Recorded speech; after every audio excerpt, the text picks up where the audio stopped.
আমাদের গ্রামের বাড়িতে আজকে আমার ছোট বোনের গায়ে হলুদের অনুষ্ঠান করব। ছোট বোনের গায়ে হলুদ, এদিকে ছোট বোনের হাজবেন্ডও কিন্তু বসে নেই। এই যে দেখেন সকাল সকাল দুধ কিনে আনা হয়েছে, দই পাতা হবে। আর এদিকে আমার নানা গরুর মাংস কিনে এনেছে। আপনারা জানেন কয়েক মাস আগে আমার ছোট বোনের কিন্তু বিয়ে হয়ে গিয়েছে, কিন্তু হুটহাট করে বিয়ে হয়ে যাওয়ার কারণে আমরা কোনো অনুষ্ঠানই করতে পারিনি, আর কেউ আনন্দও করতে পারিনি। আর আমার মা কিন্তু বছরে একবার করে সব আত্মীয় স্বজন দাওয়াত করে খাওয়ায়। প্রতি বছরের মতো কিন্তু এইবারও আমার মা সব আত্মীয় স্বজনকে দাওয়াত করেছে শীতের পিঠা খাওয়ানোর জন্য। সব মেহমানরা যেহেতু একসাথে আমার বাবার বাড়িতে আসবে, তাই মাকে বললাম আমরা ছোটখাটো করে ঘরোয়া ভাবে হলুদের অনুষ্ঠান করি এবং বিয়ের অনুষ্ঠান করি। আসলে আমাদের ছোট বোনকে নিয়ে অনেক শখ ছিল যে আমরা অনেক মজা করব, অনেক আনন্দ করে একটা মাত্র বোন বিয়ে দিব, কিন্তু হুটহাট করে বিয়ে হয়ে যাওয়ার কারণে আমরা কোনো আনন্দই করতে পারিনি। তাই ভাবলাম সবাই যেহেতু একসাথে হব, তাই একটু মজা করি। ঘরোয়া ভাবে আমরা একটু হলুদের আয়োজন করেছি। এদিকে সকাল সকাল প্যান্ডেল সাজানো শুরু হয়ে গিয়েছে, আর আমরা আছি আমাদের কাজ নিয়ে। আমরা তো সবাই এক রকমের কাপড় কিনে এনেছি হলুদের অনুষ্ঠান করব বলে। বাড়ির বড়রা আছে রান্না বান্না নিয়ে, আর আমরা আছি সাজুগুজু নিয়ে। এই তো দেখেন সবাই মিলে সাজুগুজু করছি। সবার আগে আমার ছোট বোনকে সাজিয়ে দিয়েছি। আজকে কিন্তু বড়দের সাথে ছোটদেরকেও সাজানো হচ্ছে একই কালারের ড্রেস পরে। সাথে আমাদের ফুফাতো বোন, ফুফাতো বোনের মেয়েও এই যে দেখেন কি সুন্দর করে সাজুগুজু করেছে, আর কত কিউট লাগছে মাশাআল্লাহ। এরপরে আমরা সবাই মিলে এক রকমের কাপড় পরে এক রকমের ফুল দিয়ে সেজে নদী থেকে পানি আনতে যাচ্ছি ছোট বোনকে গোসল করাবো। বাড়ির সামনেই হচ্ছে সরিষা ক্ষেত, আর সরিষা ক্ষেতের মধ্য দিয়ে হলুদ কাপড় পরে কত সুন্দর লাগছে সবাইকে। আসলে এরকম গ্রামের প্রকৃতি, গ্রামের আনন্দ উৎসব কোথাও কিন্তু খুঁজে পাওয়া যাবে না। এরপর সবাই মিলে একসাথে নদীর পাড় থেকে দুব্বা ঘাস উঠাচ্ছিলাম। ছোটবেলায় এরকমটা করতাম, নতুন বর এবং বউকে বরণ করার জন্য দুব্বা ঘাস তুলতে যেতাম। আমাদের গ্রামে কিন্তু একটা নিয়ম আছে ধান দুব্বা দিয়ে বরণ করার। এদিকে আমার ছোট বোন নদীর পাড়ে চলে এসেছে ছবি তোলার জন্য। আমরা বড়রা বড়দের মতো আনন্দ করছিলাম, আর ছোটরা দেখেন কি সুন্দর করে গল্প করছে বসে বসে। আমাদের অনেক দিনের শখ আজকে পূরণ হলো।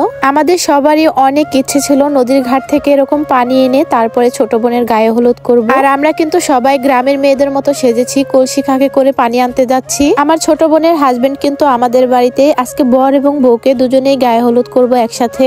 আর কালকে হচ্ছে বিয়ের অনুষ্ঠান, আর ওই দিনই হচ্ছে আমার ছোট বোনের শ্বশুর বাড়ি থেকে সব আত্মীয় স্বজন আসবে। আমরা নিজেরাই একটু মজা করলাম। নদী থেকে সবাই মিলে কলসি কাকে করে পানি নিয়ে যাব এখন ছোট বোনকে গোসল করাবো। সবচাইতে বেশি ভালো হতো সবার কাছে যদি মাটির কলসি থাকতো, তাহলে আরো অনেক ভালো হতো। কিন্তু এই আয়োজনটাও আমাদের একদম হুটহাট করেই প্ল্যান করা। তারপরেও কিন্তু আমরা সবাই মিলে অনেক আনন্দ করেছি, অনেক মজা করেছি। এই যে দেখেন সবাই মিলে একসাথে পানি ভরে নিয়ে যাচ্ছিলাম কলসি দিয়ে। বিয়ে বলেন গায়ে হলুদ বলেন, গ্রামের মতো কিন্তু এত আনন্দ আর এত মজা কোথাও হয় না। গ্রামের বিয়ে, গ্রামের যে কোনো উৎসবই হোক না কেন অনেক বেশি আনন্দ হয়, মজা হয়। মনে হচ্ছিল সরিষা ক্ষেত দিয়ে এক ঝাঁক পড়ে যাচ্ছে হেঁটে। আমার ছোট বোন বসে বসে অপেক্ষা করছে কখন গোসল করাবো। এইদিকে সবাই বলছিল ওর হাজবেন্ডকে একটু কোলে করে নিয়ে আসতে এখানে। হাজবেন্ডের কোলে চড়ে আসতেও কিন্তু একটা মেয়ের ভাগ্য লাগে। আমরা তো সবাই মিলে দুষ্টুমি করছিলাম, হাসাহাসি করছিলাম। আর এইদিকে দেখেন আমার ছেলের কাণ্ড, ও তো আছে ছাগল নিয়ে ব্যস্ত। ও ছাগলের বাচ্চা কোলে করে নিয়ে এই যে দেখেন পুরো বাড়ি জুড়ে হাঁটছে, আর ওর কাণ্ড দেখছে সবাই মিলে। এদিকে তো সবার খিদে পেয়ে গিয়েছে।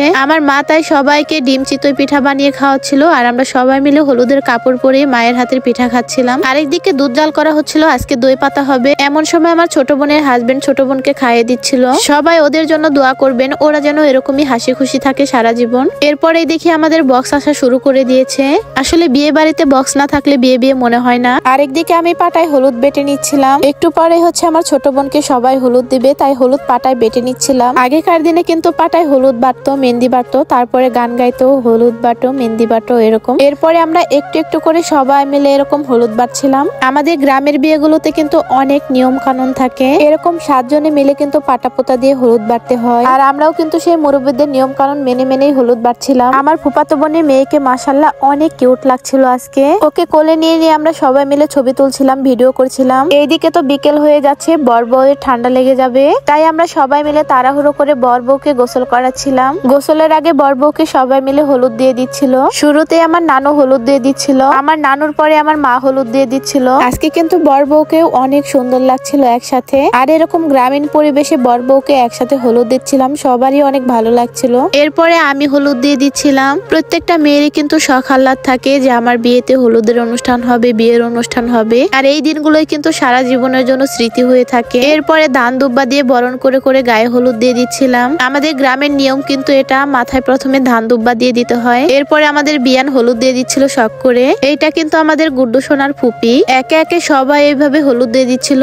এরপরে সবাই মিলে বরবউকে গোসল করিয়ে দিলাম একসাথে নদীর পানি দিয়ে। এমনিতেই হচ্ছে শীতকাল, তার মধ্যে পানি অনেক বেশি ঠান্ডা ছিল। গোসল করাতে করাতে একদম বিকেল হয়ে গেছে, সবার তো অনেক শীত লেগেছে। এরপর সবাইকে একটু একটু করে হলুদ মেখে দিচ্ছিলাম। গুড্ডুর মায়ের মুখে আমি একটু হলুদ লাগিয়ে দিলাম। এরপরে সবাই মিলে একসাথে নদীতে গোসল করতে গেলাম। আমরা সবাই মিলে তো অনেক মজা করে নদীতে গোসল করলাম। এরপরে বাড়িতে এসে দেখি আমার আব্বা, মা, নানা সবাই মিলে দই পাচ্ছে। আমার মায়ের হাতের দই খেতে সবাই অনেক বেশি পছন্দ করে, মানে আমাদের যত আত্মীয় স্বজন মেহমানরা আছে, তাই আমাদের বাড়িতে যে কোনো মেহমান আসলে সবার আগে আমার মা দই বানায়। যাই হোক, কালকে আপনাদের সাথে বিয়ের ভিডিওগুলো শেয়ার করব। আজকে এ পর্যন্ত, সবাই সুস্থ থাকবেন, ভালো থাকবেন, আল্লাহ হাফেজ।